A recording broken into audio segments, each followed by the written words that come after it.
Hello there and welcome to episode 3. This is the only place where you will hear, well, me really.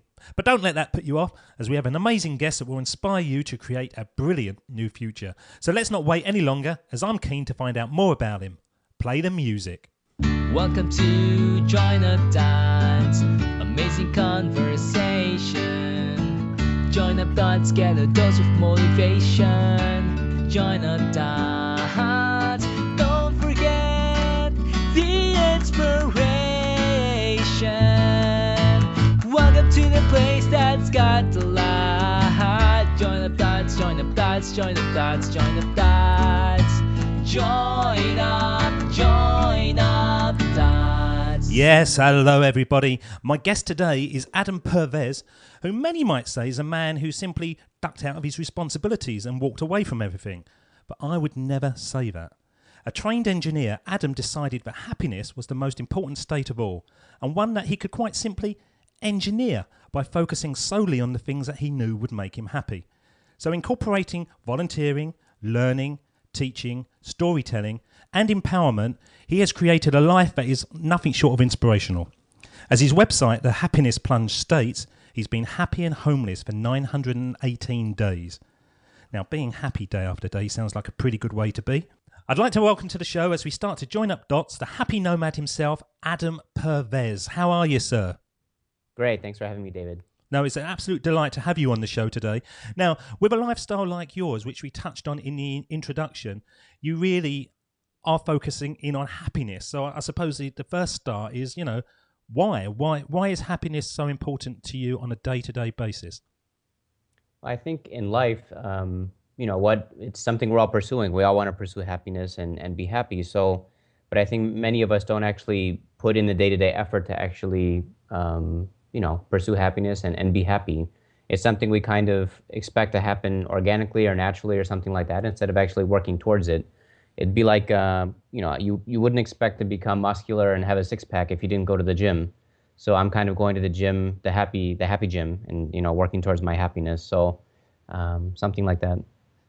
Is happiness actually sustainable? I.e., is that an extreme emotion? Is contentment something that is easier to maintain? Yeah, I think so. I mean, I think when you think about happiness, people kind of think of it as being on cloud nine or something like that. Or they think of the happiest moments of their life, and they don't have that happiness on a day-to-day basis. But for me, happiness is really it's an attitude that you cultivate. The happiness is being content with life and being happy with all the situations and making the best out of whatever life throws at you. We all kind of face a different set of circumstances in life, and it's up to you how you react. So if you have the right kind of attitude, then you can be happy in any situation and take it one step further and help other people be happy with their situations. Can you trick your body into feeling happy, even if you sort of wake up in the first thing in the morning in a terrible mood? Can you actually get yourself going, so even though your situation may seem pretty dire? Because I've worked in the corporate world where you don't want to say good morning to certain people, because if you say good morning, you're just going to get, oh, it's rubbish, I'd be better if I wasn't here, and all that kind of stuff. Can you sort of overcome that just by a mental trick? Yeah, I think so. I mean, the voice in your head can be very negative or very positive, but I think if you really embody what it means to be happy, then the other people around you shouldn't really influence how you feel. I mean, it's kind of maybe a sign of weakness if other people's misery is affecting you to the extent that you can't be happy. And I think that one of the things I would say is that there is a lot of contamination out there, but if you want to be happy, you kind of have to be a filter, because you can kind of help transform that misery into something positive or something happy.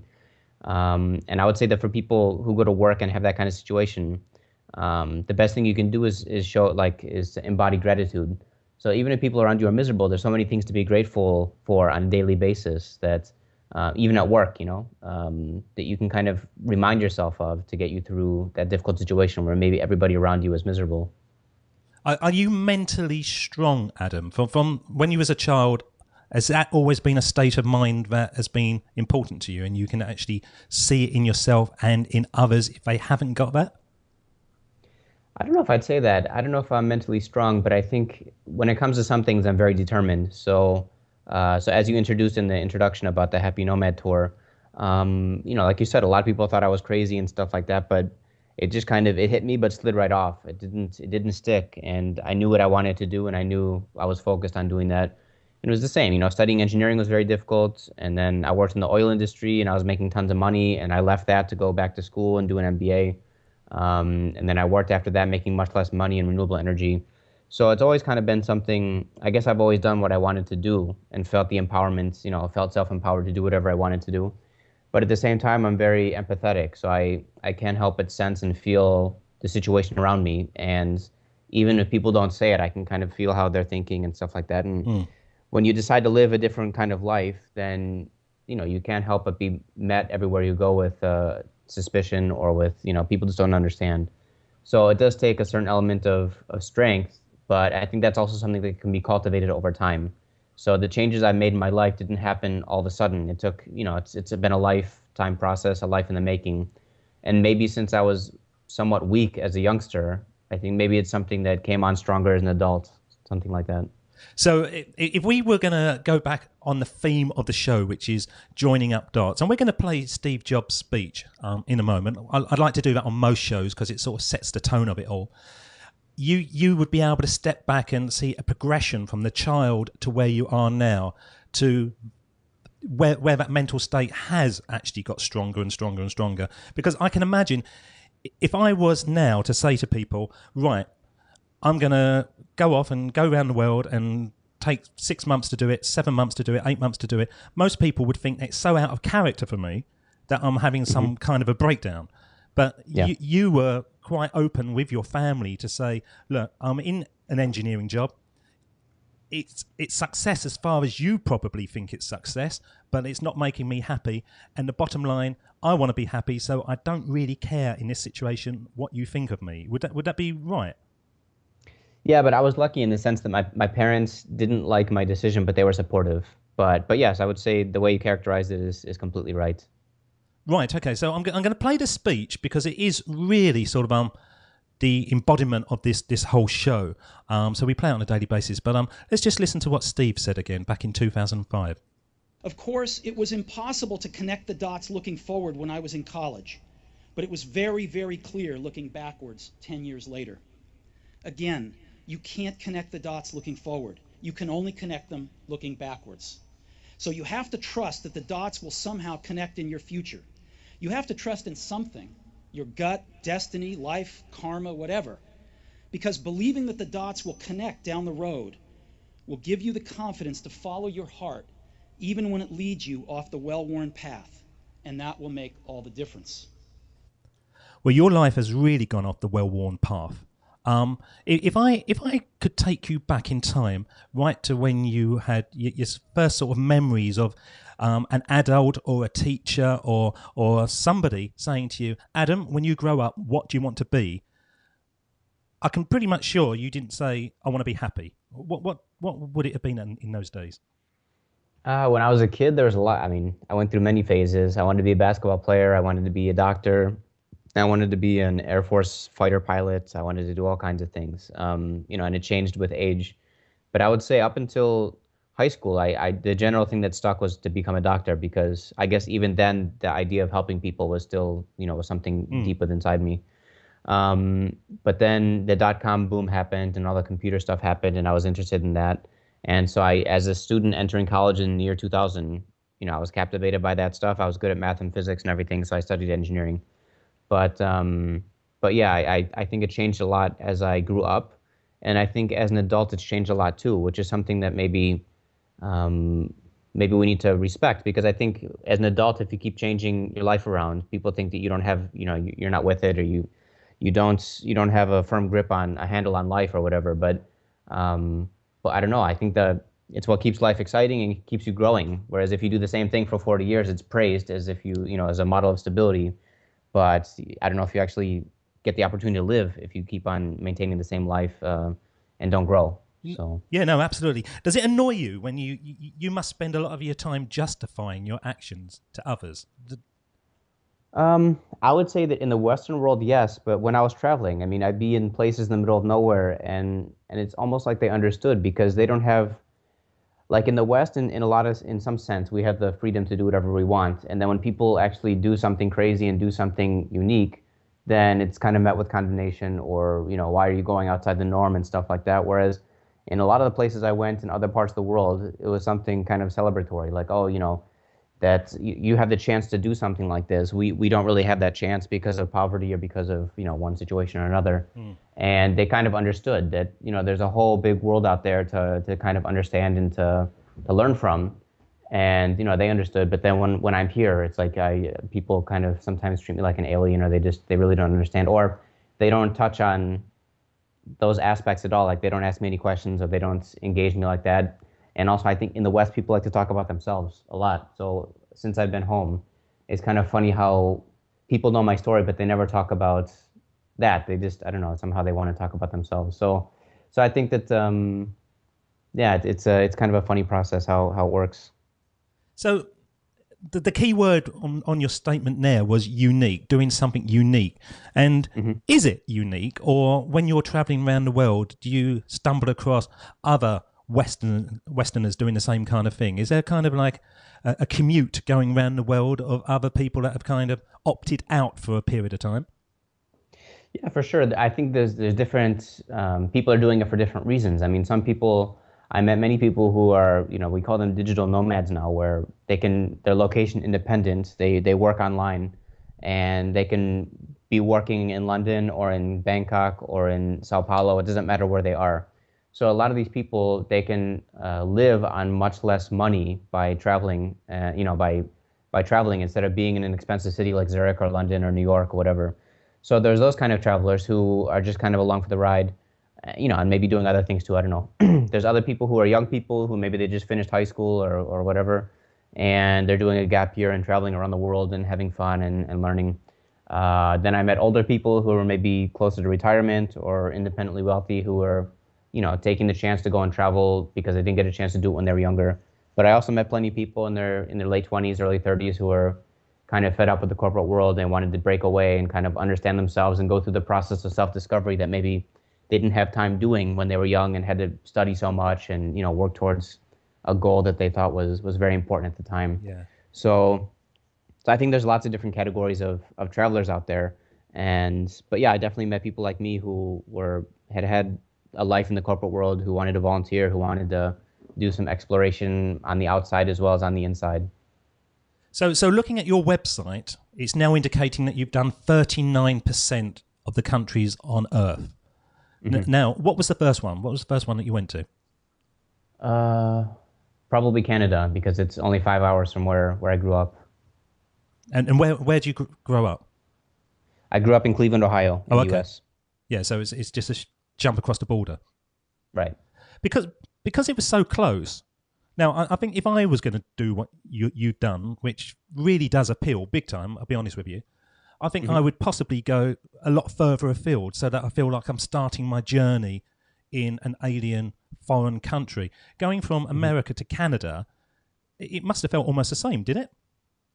Well, I'm sorry. I mean, the first country I went to was when I was a little kid. So maybe I misunderstood your question. No, I was talking about when you actually started the Happy Nomad tour. Okay. The Happy Nomad tour I actually started in Mexico because at that time, which again you could say it's my neighbor, even though it's very far from where I'm living, it's our neighboring country. But I had never been to anywhere in Latin America. So I had been to something like 40 countries before then through my traveling and through working in other countries and stuff.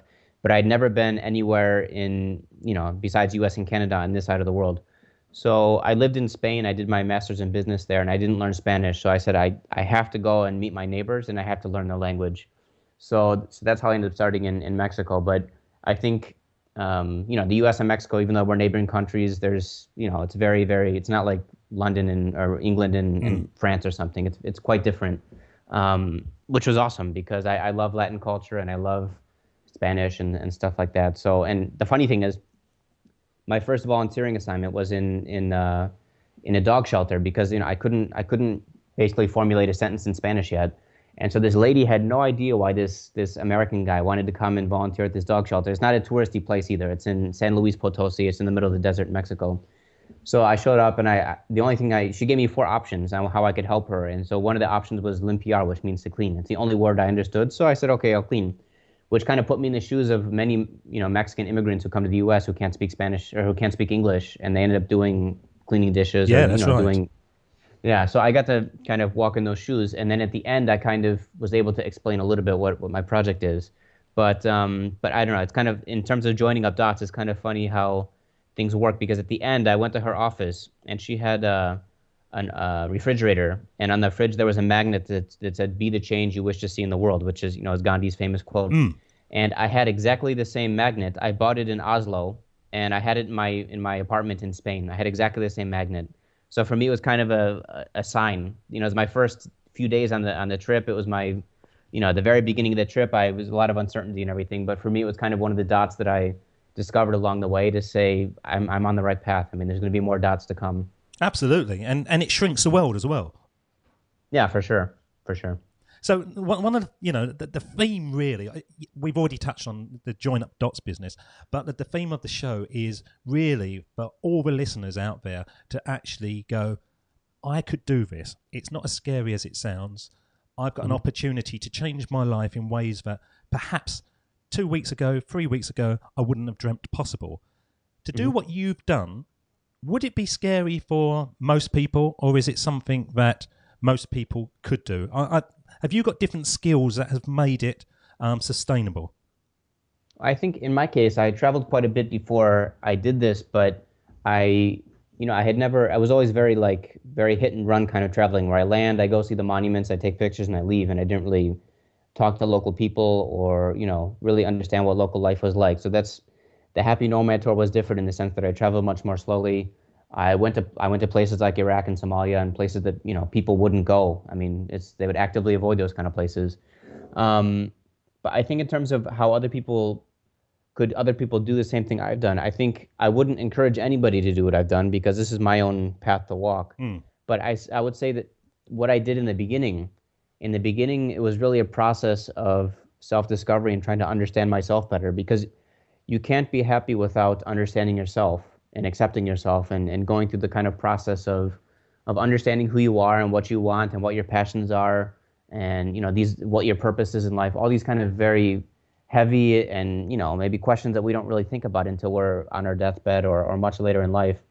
So I think that process is something that everybody has to go through and should go through. But I think in the West, introspection isn't as, I don't know, it's not as prevalent, or people just don't do it as much because there's so many distractions. Yeah, you just haven't got time, have you? You don't have time, and you also, even though we have, we say that we have freedom, but there's still a pretty strong undercurrent of conformity, of conforming to, and we don't have much of a choice. I mean, you have to go, you have to get a job, you have to work. In this country, you have to work to get health insurance. It's a big mess. I mean, so just to have some of the basic stuff, you have to conform to society's norms. And it's not as free as people think, I think. But anyway, even if you're conforming, I mean, there's no deadline when you have to start doing this. I mean, you can do this at any age and really just start trying to look within and understand yourself better and answer these questions. And then once you start that process, you'll kind of start finding inspiration everywhere.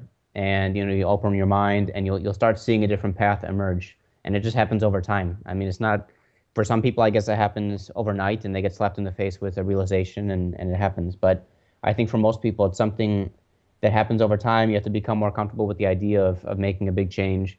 And of course, if you have a family, there's more things to consider. I was lucky that I don't have any strong responsibilities, and I could do whatever I wanted. But a path emerges, and then that's why my website is called Happiness Plunge, because after a certain point, you see that other path, and you can't help but go down it. I mean, how could you go back to the other one when you see this one much more clearly and much more brightly?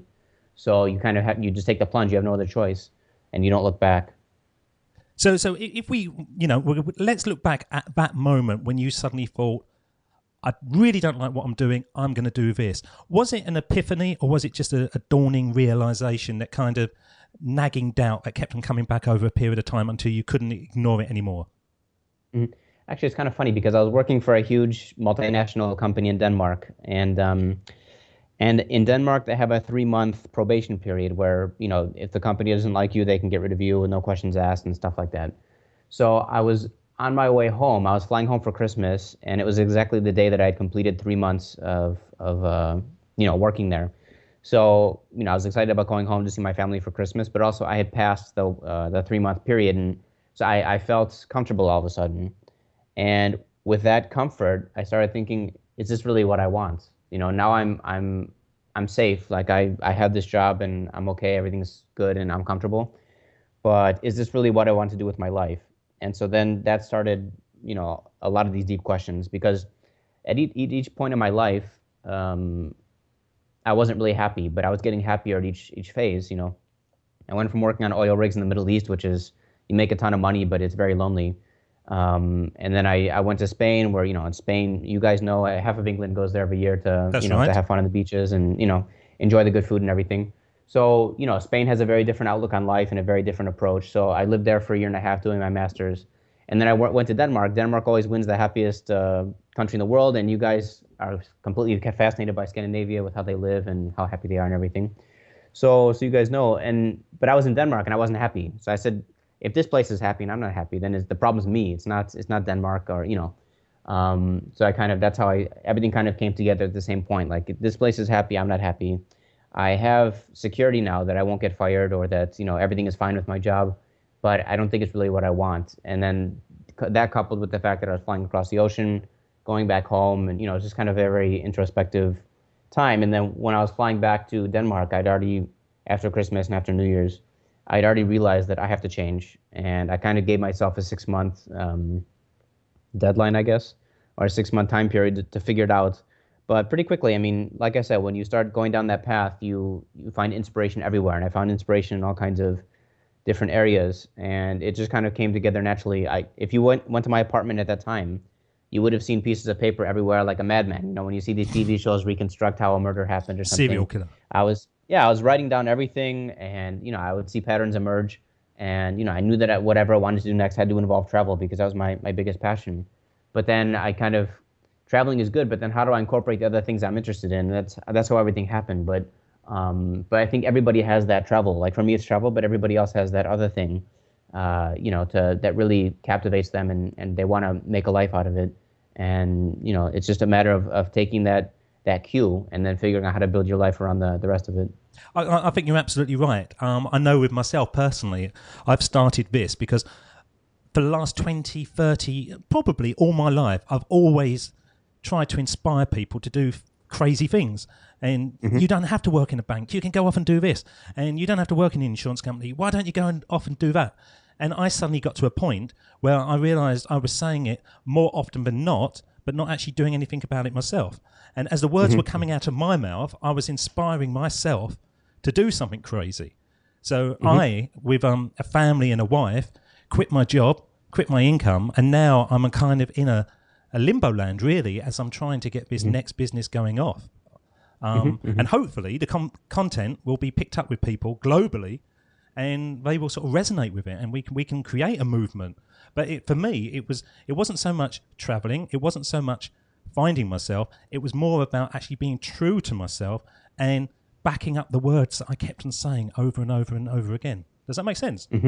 Yeah, for sure. I mean, it sounds exactly kind of the same process I went through. It just, we have different passions and different circumstances in life, but in the end, we're both on the same team in terms of trying to help other people, find that energy within and do something different and be happier. Are there people out there, Adam, that can't be helped? I don't know. I think a lot of people, especially early in life, when you suffer, dramatic trauma or something like that, I think it makes it much more difficult. But I think that nobody's a lost cause. I mean, everybody can be redeemed and can be helped and can be. But I think that's the other thing too. I mean, some people need more help than others. I mean, I think it sounds like you and I maybe were more self-directed, but other people, I think, I don't know. When we join up these dots, I think there's a lot of interaction we have with our community or our surrounding circle. And I think that in the process of joining up our own dots, we inspire a lot of other people tangentially. And I guess that's helping people, but everybody responds differently. And so for me, maybe the idea of security isn't as strong as it is for other people, and that need for security overwhelms their desire to do something different. So maybe they don't need to be helped because they already have what they want. I mean, they're already living the life that they want. So it all depends on what people want out of life and what their current circumstances are. Really difficult question because obviously you're not in this situation. But could you imagine if you had a wife and kids? Would you have done what you've done, or would it have gone on the back burner and just simmered? I think I would have done the same thing, but it would have been in a much different way. But again, it depends on my wife too. I mean, if she wasn't interested, then I think that would be, yeah, it'd be more difficult. If she was on board, then I think we would have traveled in a much different way. And also, obviously, if we had a kid or kids, then it would be the education of a lifetime for them. So I think there's nothing but benefits there. But maybe I wouldn't have gone to the same countries I went to. You know, maybe I would have stuck to more, what do you say, safe places or whatever. And the other thing is too, maybe if there were 3 or 4 of us, then probably, you know, a lot of people, what they do is they buy a boat somewhere and then they sail around and they live on the boat. And I think that would have made much more sense financially, but also in terms of freedom, it would have been much more freeing to be able to just to sail wherever you wanted to go. And you know, at the end, you sell your boat, and then that's your capital for doing whatever you want to do next in life. So I think I just would have done it much differently. But I think I probably would have learned the same things, and it would have been a nice experience. But again, it all would have depended on my wife if she was on board, and if she wasn't, then you know, there would have had to be some compromise or something like that. Yeah. Well, when you say getting a boat would make more sense financially, how did you actually fund your travels? Was it something that you went into each town and actually worked for that period of time, or was it easier? You just had money saved up and you used that? Yeah. So basically, as I said, I worked in the Middle East, so I made a lot of money there, and then with that money, I was able to pay for my master's in Spain. And so I went to Denmark with 500 euros in my pocket. I mean, I didn't have any money, so I looked for a job, and I got the job that I mentioned before. And I lived a very simple life, you know, not luxurious at all. I just, you know, I was living very simply, and I saved as much as I could. And then with that money that I saved up, I was able to take the next step and you know, take the Happy Nomad tour. So could you do this on a sort of budget, or would it just be miserable? I mean, I was on a pretty tight budget. I only spent, like you said, 918 days of traveling. I spent less than $900 on accommodation. So, you know, I stayed with people on their couches. I did couch surfing. I did all kinds of, I would volunteer and sleep on the couch in the you know, in the office or something like that. So, so I think it depends on what miserable means to you as a person. Because for me, I think a lot of the circumstances I had, people would consider miserable. But for me, it was fine. I mean, I didn't mind it, no big deal. So it's all relative. But yeah, I mean, you can definitely do it on a budget. If you only have a certain amount of money, you can definitely make things happen.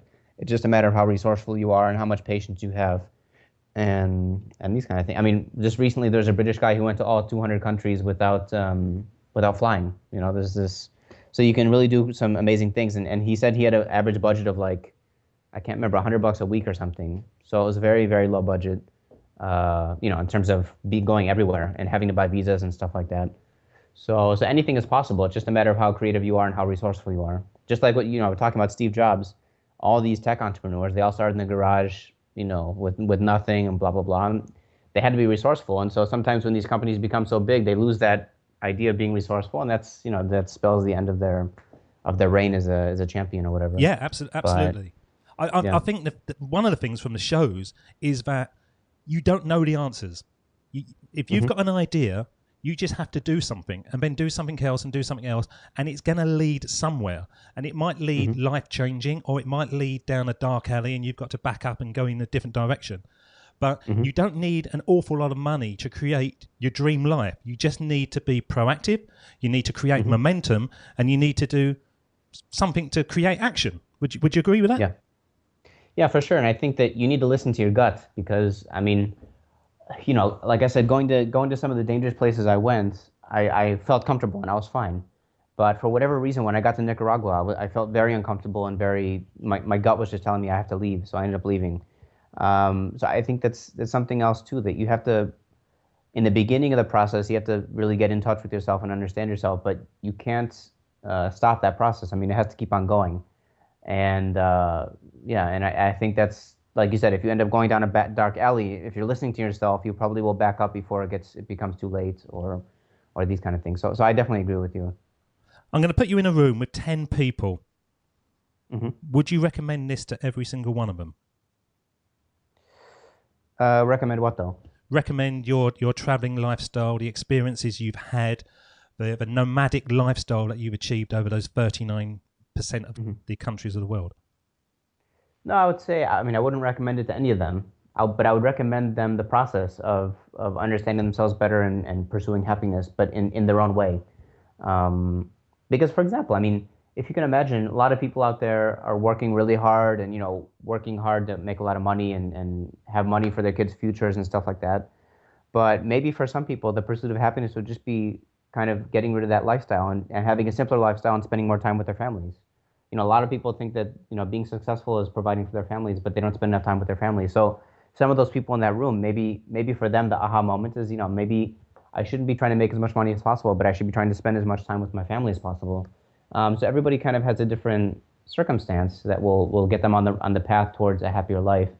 But for me, I was, I probably got the won the award for asking why the most as a little kid, because I was always curious about everything. So for me, traveling is the ultimate why. I mean, why are we so different? Why there are different cultures? It just never ends. So for me, it was captivating, and this is what fuels my life and my curiosity. But for other people, it's not appealing. And so for them, they have a different path to walk. But yeah, for maybe 1 of the 10, maybe they'd be interested. But in general, I think it's something everybody has to walk their own path. Across the globe, are we different, or is there huge similarities?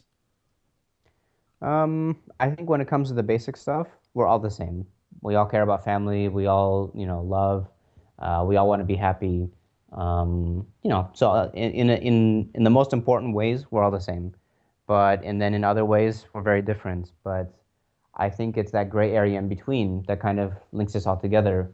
But you have to be open-minded, like in different places, there were a lot of things I didn't agree about how people live or things like that. But who am I to judge? The other thing about traveling is that you learn to become very non-judgmental. And I think part of being happy is also suspending that judgment, because who are we to judge other people or these kind of things? I mean, you should just focus on yourself and finding your own inner peace. But yeah, I think in general we're all the same.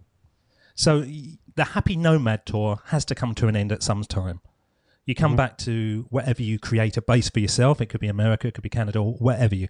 What are you going to do with that knowledge that you built up of how to create that state of a happiness? Mm-hmm. Well, the first step is I'm starting a consultancy to help companies. A lot of the things I learned about happiness on the road can be applied to the boardroom in a company or in the HR department. So I'd like to work with companies and try and improve their happiness, to measure it, quantitatively, but also to help them with different practices that can help improve the happiness in their companies. Which, all the studies show that if you're happier as an employee, you're much more productive, you're much more engaged, you're much more creative, and you're much less likely to quit. So there's a lot of benefits, but it's one thing to help the company, but for me, I think approaching companies is the best way to kind of spread the message on a big scale. So I can help, because these employees are employees for the company, but they're also mothers, their fathers, their sons, their daughters, their uncles, their aunts. They're human beings. So I'd like to help human beings become happier, and to try and do it on a mass scale. This is my approach. And I'd like to write a book kind of incorporating my pursuit of happiness with the traveling aspect of my life and a lot of the things I learned on the road that are natural lessons for, people pursuing the pursuit of happiness. So those are the 2 projects I have going on right now. Well, I wish you the best of success. I think they are amazing projects to have. And honestly, I think there should be more people out there who take a proactive approach of trying to be happy, because it's got to be a better way of being, hasn't it? Yeah, for sure. For sure. There's a better way, and I think a lot of people know that. They're just maybe afraid, because one path is already established and the other path is, like Robert Frost said, the 2 paths diverge in the woods. And a lot of people are afraid to take that other path. But I think once you start investigating it, it becomes much less scary and much more exciting and rejuvenating. And it shows you that life can be much more enjoyable to live. And I think a lot of people are starting to realize that. Well, I'm going to bring you to the very last part of the show now, which we like to call the sermon on the mic, and that's when I throw over the presenting duties to you, and I leave it to you to speak to the audience and speak to yourself about what you believe is achievable in anyone's life, whether they have fears holding them back, whether they have restrictions holding them back. Really, just leave it to you, the sermon on the mic.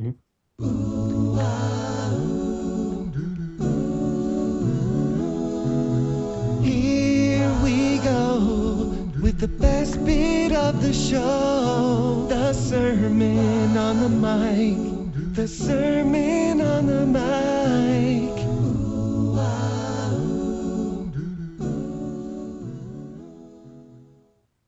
Okay, thanks, David.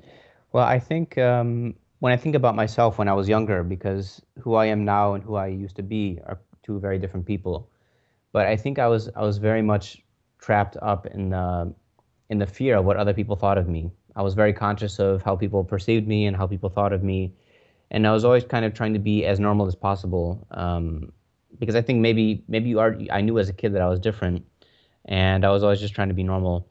And so I think that being different is something good. It should be celebrated. I think in universities now and also in the corporate world, diversity is something that's celebrated and realized as a strength. You know, it's good to be diverse. It's good to have different opinions.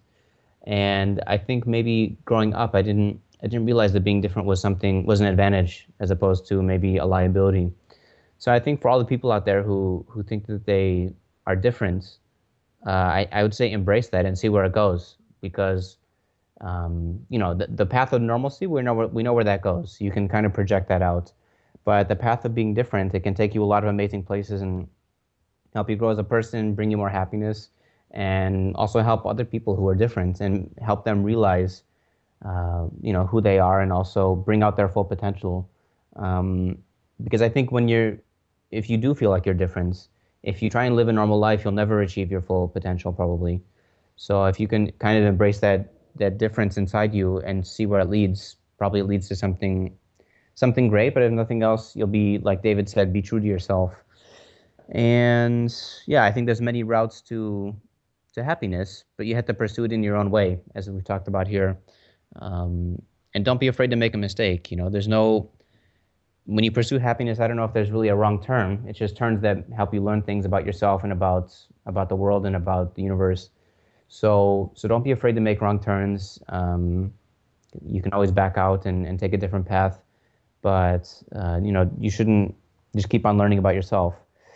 And I think another thing is just try and accept everything that life throws at you.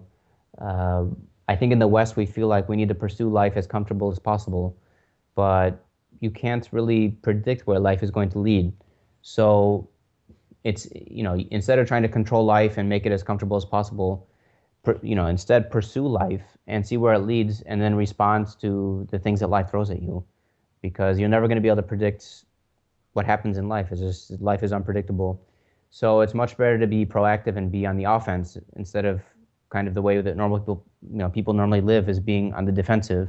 But if you really be proactive, you can kind of take what life throws at you, and if you have cultivated a happier attitude, then accept it and make the most of it, because you never know what's going to happen. But if you can make the most out of it, then it'll lead you down a good path.